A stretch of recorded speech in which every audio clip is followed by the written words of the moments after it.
warahmatullahi wabarakatuh.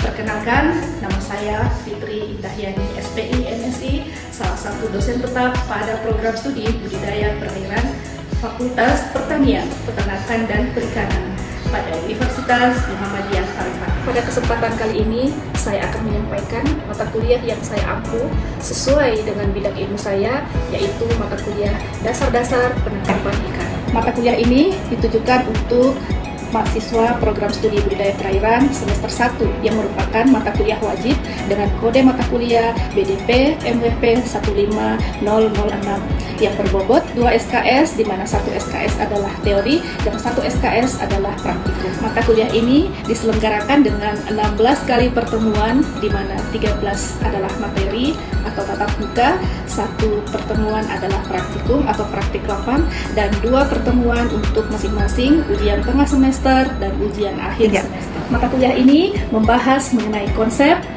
prinsip, ruang lingkup, dan teknologi untuk penangkapan ikan yang digunakan sebagai dasar dalam pengelolaan usaha perikanan tangkap yang berkelanjutan. Adapun bahan kajian pada mata kuliah ini, yang pertama adalah konsep dasar penangkapan ikan, yang kedua adalah sumber daya ikan dan perikanan tangkap, yang ketiga adalah tingkah laku ikan atau fish behavior, yang keempat adalah oceanografi perikanan, yang kelima adalah klasifikasi alat penangkapan ikan, yang keenam adalah desain dan konstruksi alat penangkapan ikan, kemudian yang ketujuh adalah kapal perikanan, yang kedelapan adalah alat bantu penangkapan ikan, yang kesembilan adalah daerah penangkapan ikan atau fishing ground, yang ke-10 adalah metode pengoperasian alat penangkapan ikan, yang ke-11 adalah selektivitas alat penangkapan ikan, yang ke-12 adalah penangkapan ikan yang bertanggung jawab, dan yang terakhir adalah teknologi penangkapan ikan modern. Pada akhir mata kuliah ini, mahasiswa juga akan dibekali teknik untuk menyusun hasil observasi terhadap alat tangkap dan operasi penangkapan ikan yang nantinya akan menjadi rujukan untuk penangkapan ikan yang bertanggung jawab atau responsible fisheries untuk mendukung pemanfaatan sumber daya perikanan yang berkelanjutan. Adapun capaian pembelajaran lulusan prodi atau CPL pada mata kuliah ini yaitu CPL 1, 2, 10, dan 12 yang telah tertuang dalam RPS dan telah divalidasi oleh Ketua Program Studi dan gugusan penjamin mutu fakultas. Capaian pembelajaran mata kuliah terdiri dari CPMK pertama, yaitu mahasiswa mampu menjelaskan konsep dasar penangkapan ikan. CPMK yang kedua, mahasiswa mampu menjelaskan karakteristik penangkapan ikan. CPMK yang ketiga, mahasiswa mampu mengidentifikasikan klasifikasi berbagai jenis alat tangkap. CPMK yang keempat, mahasiswa mampu menganalisis hubungan antara alat tangkap, metode pengoperasian daerah penangkapan ikan, serta hasil tangkapan. CPMK yang kelima, mahasiswa mampu mengevaluasi penggunaan alat tangkap dari berbagai aspek. CPMK yang keenam, mahasiswa mampu menyusun laporan hasil observasi atau studi kasus. 3 komponen utama dalam proses pembelajaran mata kuliah ini adalah delivery, interaction, dan assessment atau biasa disingkat sebagai DIA, di mana delivery ini mencakup mengenai materi, pemberian materi, RPS yang dapat diunduh langsung oleh mahasiswa pada laman portal unpar.ac.id, serta interaktif yang langsung dilakukan dengan cara tatap muka untuk mendukung pemahaman mahasiswa. Kemudian yang kedua adalah interaction, di mana di sini kita melibatkan komunikasi 2 arah antara dosen dan mahasiswa berupa diskusi, tanya jawab, kolaborasi, dan refleksi bersama. Kemudian ada assessment atau sistem penilaian. Di sini mencakup mengenai aktivitas partisipatif, hasil proyek individu maupun kelompok, tugas, kuis, dan asesmen sumatif untuk penilaian akhir berupa ujian tengah semester dan ujian akhir semester. Metode pembelajaran pada mata kuliah ini menggunakan metode case method dan project based training dengan metode persentase interaktif, demonstrasi, praktik, dan kolaborasi kelompok serta respon kreatif. Adapun referensi yang saya gunakan pada mata kuliah ini berupa book chapter, karya saya sendiri, dan buku referensi karya ahli lainnya, serta artikel jurnal bereputasi yang memiliki nilai kebaharuan agar mahasiswa mampu mengikuti perkembangan ilmu pengetahuan teknologi pada masa kini. Baik, berikut adalah video proses pembelajaran pada mata kuliah dasar-dasar penangkapan ikan dengan materi pada pertemuan kali ini adalah materi ke-7, yaitu alat bantu penangkapan ikan. Mari kita simak.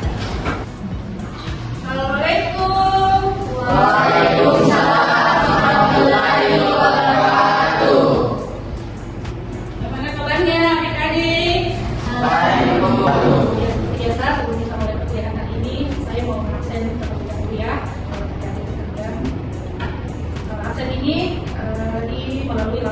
bersama Pak Dr. Sri, Dr. Ibu Mata Kuliah, dan sahabat sekalian.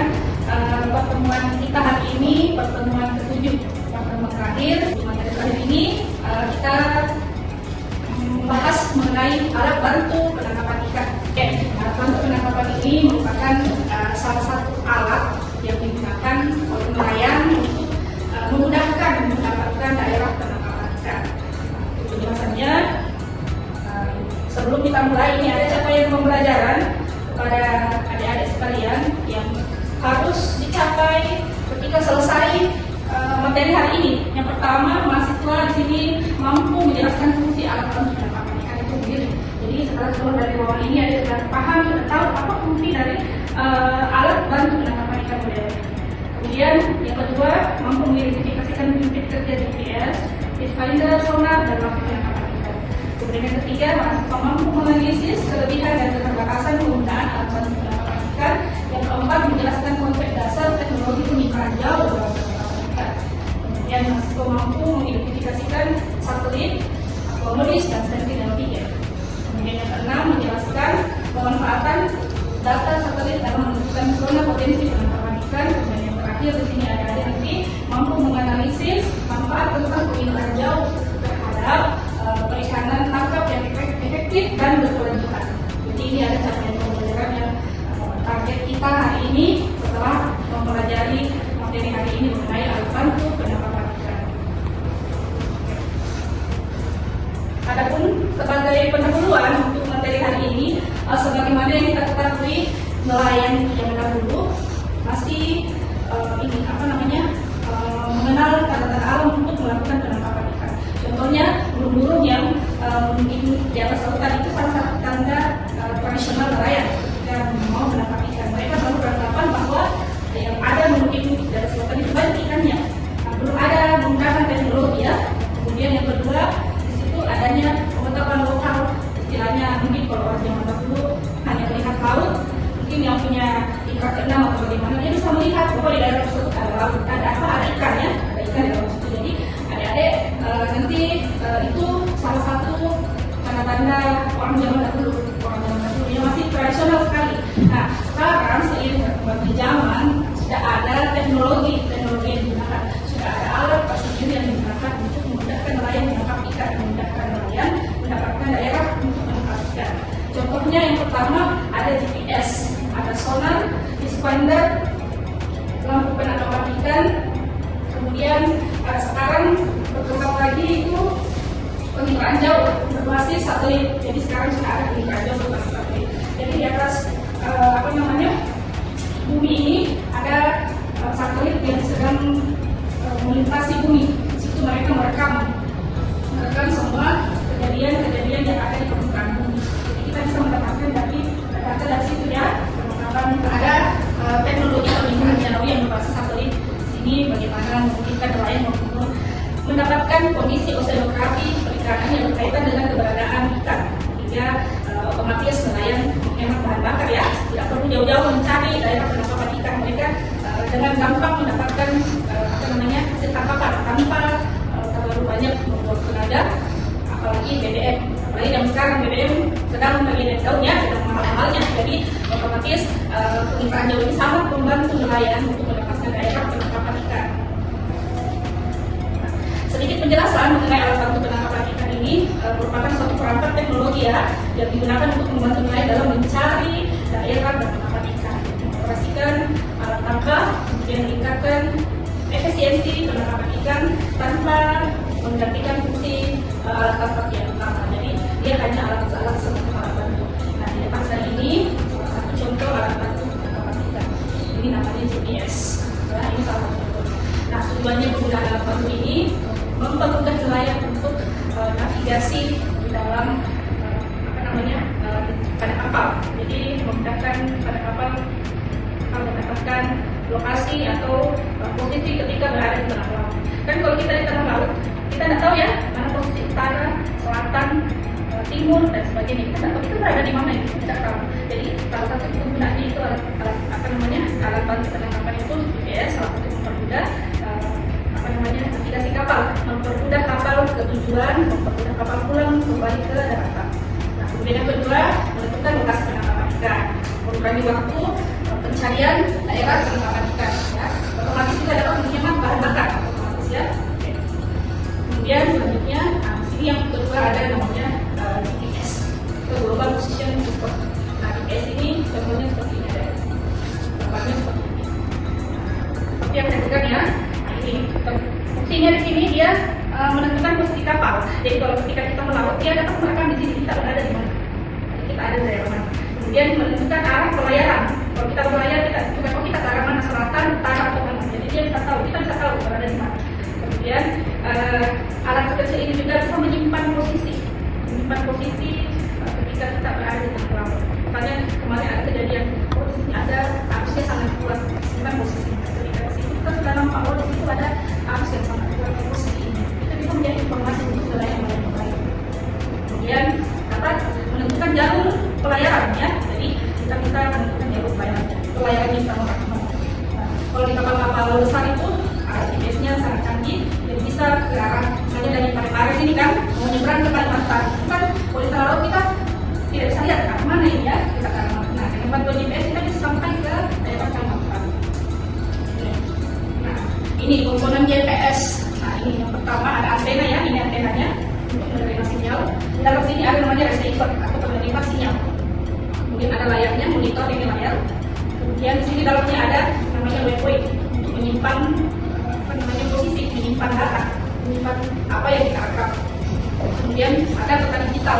Nah, peta digitalnya seperti ini, kita bisa lihat. Kemudian proses kerjanya dari satelit GPS ini, kemudian yang mengirim sinyal, kemudian diterima oleh penerima sinyal, kemudian dia bisa menghitung posisi kapal. Nah, dari posisi kapal itu mungkin selanjutnya akan ditampilkan koordinat peta. Jadi kurang lebih seperti ini cara kerja dari GPS. Apa namanya? Satelitnya diterima oleh ini, dikirim ada sinyal, kemudian dalam sini ada penerima sinyal, selanjutnya dia bisa nampak di sini posisinya di mana, bisa merekam, kita bisa melihat posisinya ada di mana, tentang bujur, kita berada di mana. Oke. Selanjutnya ada sonar atau sound navigation and training. Nah, ini sonar, ini alat yang digunakan berupa gelombang suara di bawah air atau di bawah laut ya, untuk mendeteksi objek ya. Sekali lagi untuk mendeteksi objek, mengukur kedalaman serta mengetahui kondisi dasar perairan. Nah, prinsip kerjanya seperti apa? Ada transducer. Ini namanya transducer. Ini transducer ya. Ini memancarkan gelombang suara, kemudian gelombang ini mengenai objek-objek yang ada di bawah sini, di bawah perairan. Kemudian transducer ini diterima kembali ke atas. Nah, inilah yang diolah di dalam komputer, selanjutnya ditampilkan pada monitor seperti ini. Nah, lebih seperti ini proses kerja pada sonar. Sonar ini hanya digunakan untuk mendeteksi objek, bukan mendeteksi ikannya, mendeteksi objek. Jadi makanya biasa sering dipakai itu kapal-kapal yang bukan untuk penangkapan, hanya melihat daerah bawah laut seperti konservasi. Kapal konservasi itu hanya digunakan untuk sonar ini digunakan untuk konservasi. Nah, jenis sonar ini ada 3 macam. Ada namanya single beam sonar, kemudian multi beam dan side scan sonar. Nah, seperti ini gambarnya. Yang kalau single beam itu mengirimkan satu saja sampai ke dasar perairan. Nah, sementara multi beam itu ada banyak. Yang namanya multi ya, berarti lebih dari. Kemudian ada side scan sonar di sini, dia hanya gelombangnya hanya berada di sisi dia tidak ke kanan saja. Nah, kemudian yang keempat ada fish finder. Nah, ini fish finder alat yang digunakan untuk mendeteksi keberadaan ikan. Ya, jadi kalau sonar tadi apa? Mendeteksi. Nah, kemudian kalau fish finder mendeteksi ikan. Ya, oke. Nah, ini fish finder ini prinsip kerjanya hampir sama dengan sonar tadi. Bedanya hanya di targetnya saja ya. Kalau tadi sonar untuk objek, sementara ini untuk ikan. Proses kerjanya sama dengan sonar. Nah, ada transducer, kemudian dia mengantarkan gelombang elektromagnetik masuk ke bawah air, kemudian dipancarkan. Nah, itu gelombang itu kalau misalnya ada ikan yang lewat, nah kena sama gelombang itulah nanti dipantulkan kembali ke atas sebagai data yang didapatkan. Nah, seperti ini penampakannya ya ketika berada di layar monitor yang di atas kapal, kurang lebih seperti ini. Jadi kita bisa lihat posisi ikan ada di mana. Ini yang merah-merah begini, biasanya itu banyak ikan dari sini. lebih warna merah penampakannya kalau untuk Finder. Jadi sudah jelas perbedaannya tadi ya antara sonar dan Finder. Oke. Nah, keunggulan Finder ini dia mempercepat, otomatis dia mempercepat pencarian ikan karena memang tujuannya adalah ikan. Oke. Kemudian yang kedua menghemat BBM, mengurangi lokasi penangkapan ikan serta meningkatkan hasil tangkapan. Nah, perbedaannya seperti ini. Saya lebih bikinkan gambar seperti ini biar lebih gampang diterima oleh adik-adik sekalian perbedaan antara sonar dan Finder. Nah, hal yang perlu ditekankan di sini penggunaannya. Ini untuk navigasi dan survei, kemudian ini untuk penggunaannya Finder adalah operasi penangkapan ikan. Nah, lebih gambarnya seperti ini ya. Kalau ini penggunaan sonar, sementara ini penggunaan Finder. Dia mendeteksi objek, jadi bukan mendeteksi ikan. Sementara Finder dia mendeteksi ikan yang ada di bawah laut. Oke. Kemudian yang kelima adalah lampu penangkapan ikan. Nah, di sini lampu ini alat bantu juga. Jangan menyangka bahwa lampu yang ada di tengah perairan itu tidak bisa menangkap ikan. Justru ini yang paling banyak di Sulawesi Selatan. Ada orang baru di sini. Siapa? Orang baru. Nah, baru pernah lihat kursen atau seperti ini banget. Ya, itu salah satu contoh menggunakan alat bantu penangkapan ikan adalah menggunakan lampu. Nah, sistem kerjanya seperti apa? Cahaya lampu ini menarik plankton, kemudian plankton menarik ikan kecil. Kenapa digunakan cahaya lampu ini? Karena plankton ada yang bersifat fototaksis.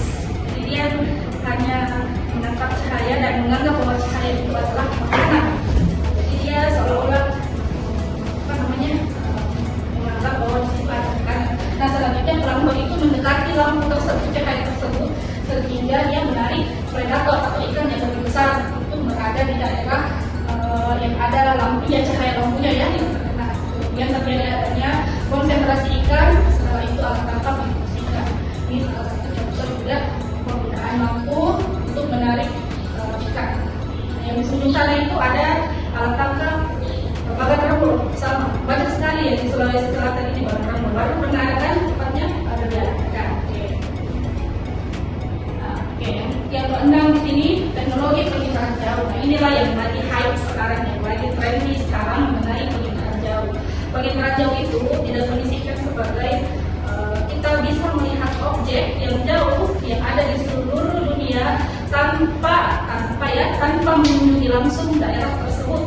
Jadi adik-adik bisa melihat, bisa mengakses semuanya. Kita punya ada Google, kita bisa akses di situ untuk mendapatkan data terhadap teknologi perlintahan jauh ini. Nah, ini dimanfaatkan untuk informasi oceanografik yang berkaitan dengan distribusi ikan. Nah, manfaat perlintahan jauh ini dalam perikanan yang pertama menentukan CPPI atau sonar penangkapan potensi penangkapan ikan. Kemudian yang kedua mengamati suhu permukaan laut. Kemudian yang ketiga menentukan konsentrasi klorofil. Kemudian daerah upwelling, mengidentifikasi daerah upwelling, memantau arus laut dan memantau kualitas perairan. Yang satelit yang pernah diluncurkan di tahun 2002 itu ada namanya Aquamodis. Jadi yang ini yang pertama itu ada namanya Aquamodis yang waktu itu lagi trennya tahun 2002. Ini ada satelit Aquamodis. Nah, pemanfaatan yang dihasilkan kita bisa menonton suhu permukaan laut, klorofil A, kekeruhan warna laut, dan produktivitas perairan. Nah, keunggulannya di sini datanya bersifat global. Jadi global, semua bisa semua bisa dijangkau. Nah, kemudian mudah diakses, jadi kita mudah mengaksesnya. Tinggal masukkan cari di Google Aquamodis, kemudian masukkan posisi daerah yang kita mau, posisi yang kita dapatkan di sini tadi dari GPS, kita masukkan ke situ, kemudian dari situ kita bisa menunjuk langsung untuk suhu, klorofil, apalagi arus tanpa kita mengunjungi laut tersebut. Nah, itu cara memudahkannya untuk mendapatkan data. Nah, resolusinya kurang lebih seperti ini 250 sampai 1 kilo. Download datanya dia gratis, jadi kita bisa mengunduh datanya secara gratis, tidak berbayar istilahnya. Kalau zaman sekarang ada yang trial ya, kita berbayar. Kalau ini tidak berbayar. Adik-adik bisa gunakan langsung untuk mendapatkan data tersebut. Oke, nah yang lagi sekarang yang paling trendy lagi sekarang ini ada namanya satelit Sentinel-3. Ini diluncurkan pada tahun 2018. Nah, satelit Sentinel-3 ini punya 2 sensor. Kalau tadi Modis punya 1 sensor saja ya, penamanan OLCI. OLCI itu digunakan untuk mengukur klorofil A, warna laut, kita primer, sedangkan ada namanya SL, SPR. Itu kita bisa mengukur untuk permukaan suhu permukaan laut. Jadi berbeda ya, kalau OLCI itu klorofil, sementara untuk suhu permukaan laut itu digunakan adalah SL, SPR. Kemudian keunggulannya, ini lebih unggul lagi, resolusinya lebih baik. Jadi kita bisa dapat lebih dari, kalau tadi nulis 1 kilo ya. Kalau ini kita resolusinya lebih baik lagi, lebih dekat lagi, akurasinya lebih tinggi daripada modis. Makanya ini salah satu perkembangan teknologi yang modis tadi di up, itu teknologinya di up, sehingga menghasilkan 1 cm lagi, lebih tinggi lagi untuk akurasinya. Nah, cocok untuk analisis oseanografi. Nah, banyak digunakan untuk pemodelan habitat ikan. Jadi memang ini dikhususkan untuk penangkapan ikan ya, sentimeter ini. Kurang lebih ini seperti ini penampakannya ketika kita mendownload data dari satelit sentimeter ini. Oke, selanjutnya, pemanfaatan data satelit untuk CPPI atau zona potensi. Di sini digunakan untuk mengidentifikasi wilayah tersebut sehingga diperoleh peta zona potensi penangkapan ikan. Jadi caranya, tahapannya, kita mengunduh data dulu dari satelit ya, kita buka data sentimeter 3, kemudian masuk ke OLCI kalau kita mendownload klorofil A, kemudian kalau kita mendapatkan data suhu permukaan laut, kita download tadi SL, SPR. Jadi ada 2 yang kita gunakan di situ. Kita masukkan posisi, setelah masuk posisi, itulah nanti didapatkan daerah yang akan kita mau cari untuk klorofil dan suhu permukaan lautnya.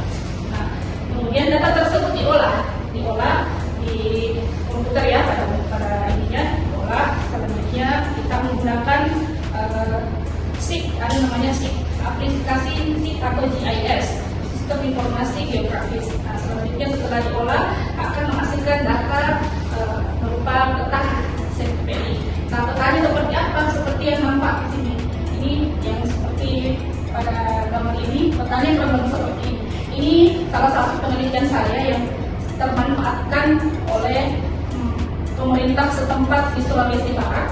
Jadi ini saya membuat flyer seperti ini untuk penangkapan ikan tongkol. Ini masih saya menggunakan modis di sini. Saya masih menggunakan modis, belum menggunakan sentimeter ya. Jadi ini yang saya sempat berikan ke pemerintah Dinas Kelautan Perikanan Provinsi Sulawesi Barat untuk penangkapan ikan tongkol. Nah, yang sekarang lagi hype ini salah satu contoh peta yang saya distribusikan kepada nelayan setempat yang berada di daerah Sumatera atau Sulawesi Barat sama ya, daerah Sulawesi Barat untuk penangkapan ikan. Kalau tadi itu ikan tongkol, ini saya pakai ikan cakalang. Ini pakai satelit Sentinel 3. Kalau yang tadi pakai satelit modis, ini pakai satelit Sentinel 3. Nah, secara penampakannya berbeda. Dia lebih jernih, lebih bagus untuk mendapatkan data pada satelit Sentinel 3. Ini hasil penelitian saya menggunakan pemanfaatan pengiriman jauh untuk aquamodis. Jadi ada beberapa penelitian saya baik dari jurnal nasional terakreditasi dan jurnal internasional yang bereputasi. Kemudian ini hasil penelitian pemanfaatan pengiriman jauh melalui Sentinel 3 yang baru-baru ini publish ya, salah satu jurnal bereputasi internasional, kemudian salah satu jurnal nasional terakreditasi. Oke. Sampai di sini ada pertanyaan adik-adik sekalian? Sampai di sini ada pertanyaan yang belum jelas? Silakan. Ya, silakan. Baik, terima kasih Bu. Jadi pertanyaan saya ini, menurut Ibu apa dampak negatif dan positif dari teknologi modern dalam penangkapan ikan ini? Ya, baik, bagus sekali pertanyaan yang kita tadi. Jadi dampak positifnya itu otomatis nelayan punya bahan bakar ya, memudahkan mendapatkan hasil tangkapan. Kemudian hasil tangkapannya kita lebih banyak, lebih meningkat, sehingga kesejahteraan nelayan juga lebih meningkat. Nah, sebaliknya efek negatifnya apa? Nah, itu kalau misalnya nelayan menangkap ikan terus, otomatis akan terjadi overfishing atau penangkapan berlebih. Nah, kemudian yang kedua, dampak negatifnya misalnya kalau anaknya rusak, nah, otomatis ini pengalaman tradisionalnya itu otomatis hilang atau sudah lupa kalau keseringan menggunakan teknologi itu. Nah, kemudian yang ketiga itu efek negatifnya itu yang ketiga, otomatis ini alatnya kan modern ya, otomatis harganya lebih tinggi. Nah, kemudian perawatannya juga lebih sulit dibandingkan dengan tanda-tanda alam. Masih ada lagi ya yang mau bertanya? Saya, Bu. Ya, silakan Pak Diri. Pertanyaan saya, Bu, apa saja faktor yang mempengaruhi akurasi fish finder di perairan? Fish finder ya, akurasinya. Kalau fish finder tadi di sini digunakan kan kita pembantu dulu ya. Nah, ini pada dia memancarkan gelombang suara ya. Otomatis kalau ininya kekurangannya menggunakan fish finder itu apabila biasanya kalau keruh perairannya keruh itu biasanya kurang bagus penggunaannya. Kemudian fish finder itu ada beberapa macam. Kalau misalnya kita pakai yang lebih tinggi untuk sonarnya atau resolusinya itu harganya lebih mahal. Kemudian kita bisa mendapatkan hasil yang lebih bagus seperti itu. Kemudian kekurangannya kalau misalnya kapalnya terlalu kencang, terjadi turbulensi atau terjadi bertabrakan antara air yang ada di bawah dengan sonar tadi ininya, sonar suspender di bagian sininya, di bagian transducernya. Dia kalau kapalnya terlalu kencang, transducernya bisa mengurangi efisiensi atau mengurangi kinerjanya kalau terlalu kencang. Ya, seperti itu. Ya, ada pertanyaan lagi ada sekalian? Tidak ada ya? Tidak ada? Oke, kalau begitu pertemuan kita hari ini sebelum selesai, saya mau memberikan tugas individu buat Anda sekalian. Silakan untuk menambah pemahaman lagi lebih baik mengenai penggunaan alat bantu teknologi pemrograman ini. Jadi Anda silakan mereview jurnal yang kurang lebih referensinya di sini 10 tahun terakhir ya, minimal jurnal. Silakan review, kemudian dikirim ke alamat email saya. Waktunya 1 pekan. Nah, karena pekan depan itu adalah pekan ujian, ya, pekan ujian. Jadi adik-adik sekalian silakan menyelesaikan sebelum pekan tersebut. Silakan diselesaikan sebelum adanya masuk ujian. Jadi ini merupakan tiket masuk ujian akhir ya. Itu ujian tengah semester, sorry. Jadi tiket masuk ujian tengah semester. Jadi kalau misalnya tugasnya akan selesai, otomatis nggak bisa masuk ujian. Jadi silakan selesaikan tugasnya, kemudian masuk ujian tengah semester. Oke. Kemudian pekan depan itu silakan adik-adik belajar dengan baik, paham praktek pertemuan 1 sampai 6 ya. Silakan untuk materi ujian tengah semester kita pekan depan. Terima kasih. Saya ucapkan atas pertemuan hari ini adik-adik. Silakan belajar untuk pertemuan tengah semester ya ujiannya. Assalamualaikum warahmatullahi wabarakatuh. Sekian video pembelajaran mata kuliah dasar-dasar penangkapan ikan pada program studi budidaya perairan. Video ini digunakan sebagai salah satu syarat penyusunan dokumen pernyataan diri dosen dalam unjuk kerja Tridharma Perguruan Tinggi atau PDD UKT-PT. Semoga dengan adanya video ini bisa menjadi pertimbangan yang baik dalam proses penilaian sertifikasi dosen gelombang pertama tahun 2026.